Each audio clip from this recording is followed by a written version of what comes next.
is a good thing, even though one might think that the more scenes you go to, the more detections with a fingerprint that you're going to get. Also, when we use any of these measures, as Ali's already mentioned, we need to understand the local context, and that's obviously why things like families of forces or fire and rescue services can be helpful, because you're trying to compare these measures against organisations that you believe to be similar to yourselves. So demography clearly is a key one. It could be that the overall productivity of your department that you're looking at will be affected by the fact that travel times are a lot longer in rural areas, or that if you've got a high area levels of deprivation, certain types of incidents are more likely to occur just because of that factor. So we need to always take the context of any of these measures rather than just taking them standalone and thinking they're gospel. So example we're going to focus on is some work that we did some years ago, but nevertheless I thought it was a good one for illustrating the principles. So a forensic process, we're taking, for example, the fingerprints process, but the same would apply for things like DNA. The idea is that we have a number of crimes reported, and of those, we're aiming to try and detect that crime, and we're interested in crimes that we've detected where a forensic identification was made that contributed to that detection. And the first stage in trying to analyse that process and to apply it, benchmarking, is to try and identify the sort of high-level stages in the process, which in this case can be thought of as the ones shown here. So attending the scene, retrieving evidence from the scene, i.e. items that have got fingerprint marks on them, so those fingerprint lifts, assessing then the fingerprint lifts that we've taken against a national database of people whose fingerprints we've taken in the past, and if we get a match from those, what we might term actioning the identification. So normally getting a detective to arrest somebody and get them to explain why their fingerprints have been found at the crime scene. At each stage in the process, we can have what we might call process attrition. So if we don't attend a scene with a scenes of crime officer, clearly we're not going to get any fingerprints lifted. It could be that when we've attended, not every crime scene yields any fingerprints of interest. When we do get the fingerprints, not everyone will be matched against somebody on the National Fingerprint Database. And when we do action an identification, it may be that, for example, we find we've actually got the victim's fingerprints, or maybe somebody who had a legitimate reason for being on premises, rather than it being necessarily the villain that committed the crime. So an overarching measure here could be things like, well, if we had 100 burglaries, what proportion did we detect where there was a fingerprint identification? Doesn't have to just be the performance measure. It could be things like the end-to-end time.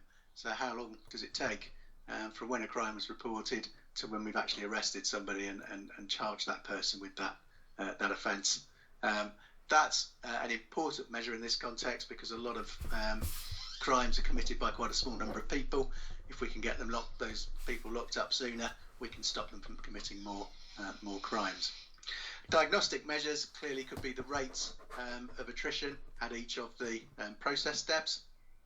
But as I say, it's not necessarily the case that attending more scenes is a good thing, or retrieving lots of fingerprint lifts is a good thing. We'll see in a minute that there's a risk that we retrieve lots of fingerprint lifts, and all we do is clog up the bureau with fingerprint lifts where actually either we're not going to identify anybody, or that person could be the victim or the person with legitimate access to the crime scene.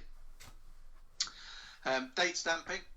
Each of these, if it's possible to understand when each of these stages in the process were undertaken, that enables us again to drill down into where are delays occurring in the process, if one of our goals is to speed up the overall process.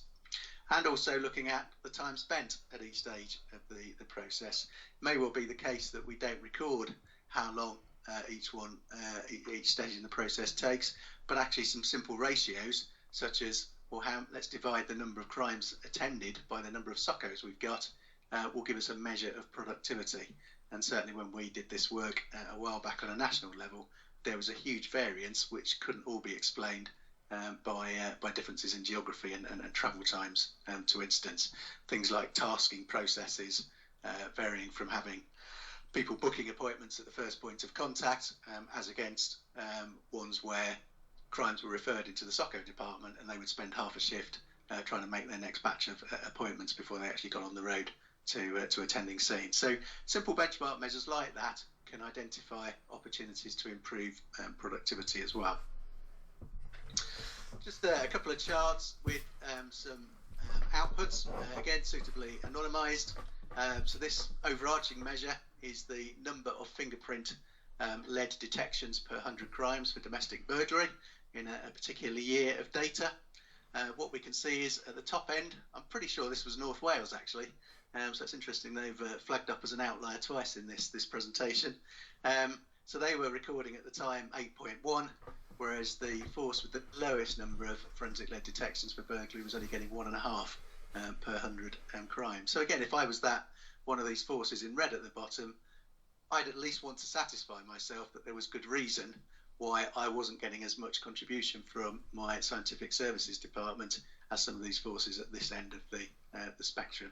And even if I treated all of the green and red ones as outliers, the middle 30 forces, there's still a factor of 2.5 between force 43 and force 36 in terms of the number of such detections. Sometimes, as Ali showed one before, it's quite useful to plot some of the diagnostic measures against each other on a scatter plot. So this one, I've got on the y-axis the number or rate of each identification that we get. Of those, what proportion of them lead to a detection? And on the horizontal axis, I've got for every time I recovered some evidence from a crime scene, what proportion of those led to some sort of identification. So the ones in red are the ones that were at the right-hand end of that previous chart, and the average is shown as the green blob in the middle. So it's quite interesting because force 2 was one of those. It's actually excellent at, when it gets a fingerprint identification, converting those into a detection. So it would appear that they're pretty effective when they get one of those through into CID. They'll make sure they arrest somebody and it ends up being a crime that it is detected, and there's only one force that's doing better than them. However, we can see that in terms of all the material that's recovered from scenes that scenes that crime officers have gone to, they're the lowest by some distance in terms of the amount of identifications that they get. So I guess all other things being equal, I'd want to understand why it was that my SOCOs were not as good at recovering things as other forces appeared to be in terms of the likelihood of an identification. The second one I put on is on the vertical axis. I've now got the proportion of scenes that I attend where I recover something from those scenes, and I've got the same measure on the horizontal axis in terms of identifications per submitted. And again, we could put quadrants on this, but you can see that force 2, not only does it not get many identifications, it's around average, slightly below average in terms of the proportions of scenes where it recovers. So we can't explain its low identification rate due to it recovering loads of rubbish. It's not recovering huge amounts from the crime scenes. We've got other forces up here who are getting high levels of identifications and high levels of crimes where they've managed to recover something. But then we've got others down here where they've got I guess it would be, remind myself what I'm looking for, it's the ones where we've got high levels of recovery, such as this one, but low levels of identification. So here there might be the opportunity to improve the quality of what our SOCOs are recovering from the scenes and not clog up the fingerprint bureau with lots of material that's never going to lead to an identification or a detection. Force 40 was one of the other red ones. It recovers a lot. So where is force 40? Up here. So its recovery rate is much higher than average, but a low level of identifications. That would be one of those ones where potentially they're clogging up the bureau with stuff that's not going to lead anywhere. So that's just a few examples of how we can use that information to look at a process in detail. Key points that I hope come from that is, first of all, that benchmarking can help us to identify where potential efficiency and performance opportunities might lie. However, important that we treat these as indicators and not performance measures. There could be good reasons why there's variance in some of those measures rather than it being necessarily an indication of bad performance or lack of productivity. and also try to avoid seeing these measures being set as targets. If we think about it, if we measured the amount of stuff recovered from crime scenes, we could again lead to that position where our SOCOs are now getting rewarded and praised for recovering lots of material, but all it's doing is creating work downstream that's not going to lead to any benefit. This similar approach, as Ali's alluded to, we frequently use on our projects and things like response investigations, but that tends to be on what I call a fairly ad hoc process. As we do more projects, we get more information. But recently, as part of the Uplift programme, we helped undertake a national programme of work in relation to vetting departments, using exactly the sort of methodology that I've talked about here. And there we were able to correlate different working practices with the overall cost of processing a vetting application and the productivity of those departments. And using that approach, we've been able to, for most of the vetting departments around the country, develop with their vetting managers action plans for increasing productivity. You may remember 1 or 2 months ago, I did a presentation on some new functionality on Workload Profiler.